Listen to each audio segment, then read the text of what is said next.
Hi guys, how are you? Welcome to Tarot Queen. This is your weekly tarot reading, weekly prediction for 25 January to 31 January. Overall energies for this week, 25 January to 31 January. Your health, your relationship, your career. Let's see.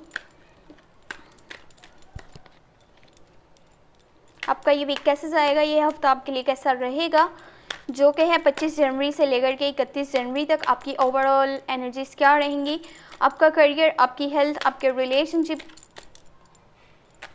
देख लेते हैं। बाकी अगर आपको ये video पसंद आए channel को सब्सक्राइब कर लीजिएगा एंड वीडियो को लाइक कर दीजिएगा, साथ में नोटिफिकेशन बेल को लाजमी ऑन कर लीजिएगा ताकि weekly monthly love tarot predictions, love tarot readings and आपकी करियर की प्रेडिक्शंस और दिस वीक या फिर नेक्स्ट वीक से जो है करंट एनर्जीज भी स्टार्ट होने वाली हैं, वो भी वॉच कर सकते हैं।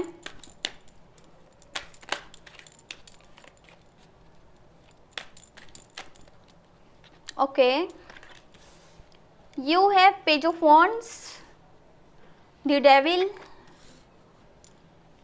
The world, strength, four of swords, the star and 6 of wands.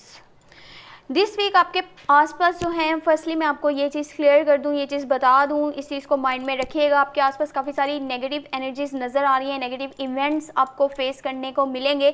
कोशिश कीजिएगा कि आपने दिस टाइम किसी भी चीज़ की खुद को आदत नहीं डालनी। अगर कि आप ऐसा करते हैं, किसी चीज़ की आपको आदत पड़ जाती है, उस चीज़ से फिर जान छुड़ाना, छुटकारा पाना आपके लिए बाद में बहुत मुश्किल रहेगा।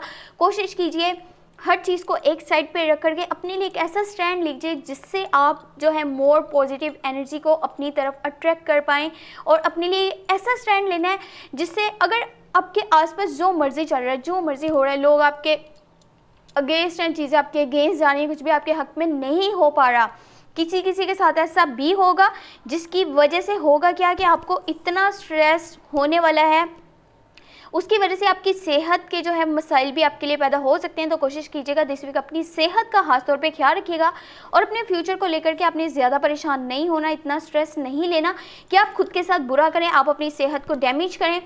कोशिश कीजिए वो चीज़ कीजिए जो आपको दिल से बेहतर लगती है, जो आपका पैशन है। अगर कि आप अपने पैशन को फॉलो करते रहेंगे, अगर कभी आपके आसपास जो है नेगेटिविटी फैल भी जाती है, आपको उससे कोई फ़र्क नहीं पड़ेगा, क्योंकि आपका पूरा फोकस आपके गोल्स पे होना चाहिए, आपके ड्रीम्स पे होना चाहिए। जो आपका पैशन है आप उसी को फॉलो करते रहें।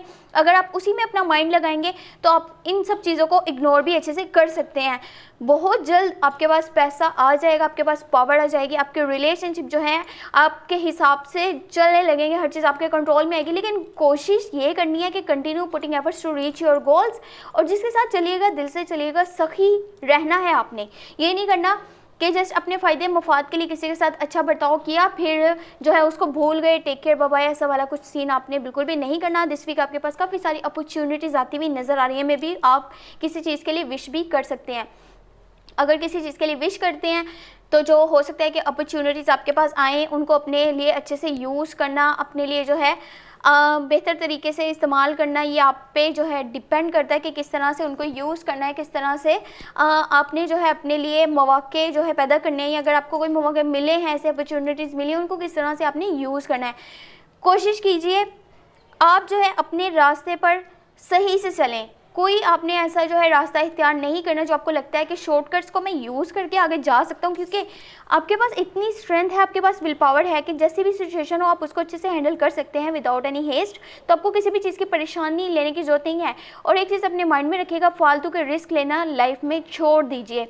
आप जो ये फालतू के रिस्क लेते हैं इससे आपको तो कोई फ़र्क नहीं पड़ता, आपको इससे कोई इशू नहीं है कि मेरी लाइफ सही से ट्रैक पे चल रही है, मैं नई नई चीज़ों में जो है वो पड़ जाता हूँ। अगर उसमें आपको नेगेटिव रिजल्ट्स में मिलते हैं तो उससे आपको कुछ खास कोई फ़र्क नहीं पड़ता हुआ नज़र आता, लेकिन आपके आसपास के लोगों को, आपके फैमिली मेम्बर्स को, आपके क्लोज वंस को बहुत इफेक्ट होता है। तो कोशिश करें ऐसा कुछ नहीं कीजिए जिससे कि आपको तो कोई फ़र्क ना पड़े लेकिन आपके आसपास के लोगों को बहुत ज़्यादा फ़र्क पड़े, उन्होंने उस चीज़ से दुख पहुँचे या तकलीफ़ पहुँचे। तो वही चीज़ करें जो आपको बेहतर लगती है। बाकी हाँ, जो लोग पहले रिलेशनशिप में थे फिर उनका रिलेशनशिप ख़त्म हो गया, ऐसे कह लेंगे, बातचीत नहीं हो पाई, एक दूसरे कम्युनिकेशन सही से नहीं कर पाए, अब उनकी रिकन्सिलेशन भी नज़र आ रही है। रिकन्सिलेशन, रोमांस और रोमांटिक सरप्राइजेज उनको आगे मिलेंगे। जो लोग रिलेशनशिप में थे लेकिन फिर ऐसे पहले सिंगल हो गए, यानी उनको लगा अब हम सिंगल हो गए हैं और मेरी बातचीत कभी भी नहीं हो पाएगी, अब उनकी बातचीत हो पाएगी और आपके पास विक्ट्री आने वाली है, आपके पास सक्सेस आने वाली है। आपने जो भी चाहा था वो आपको जल्दी मिलने वाला है। वहाँ पे कोशिश करिएगा, स्टे ग्राउंडेड रहिएगा, अपनी नेचर में ऐसी तब्दीलियाँ नहीं लानी कि अगर मेरा लेवल चेंज हो चुका है तो मैं खुद को भी अब चेंज कर लूँ, मैं लोगों के साथ अपना रवैया जो है वो बदलूँ। कोशिश कीजिएगा पहले जैसा ही रहिएगा, लोगों को सपोर्ट कीजिएगा, उन लोगों को अपनी रिस्पेक्ट देनी है जिन्होंने आपको सपोर्ट किया, आपकी हेल्प की जब आपको उनकी हेल्प की सपोर्ट की ज़रूरत थी। अगर आपको ये वीडियो पसंद आई हो तो चैनल को सब्सक्राइब कर लीजिएगा एंड वीडियो को लाइक कर दीजिएगा। Thank you so much, take care, bye bye.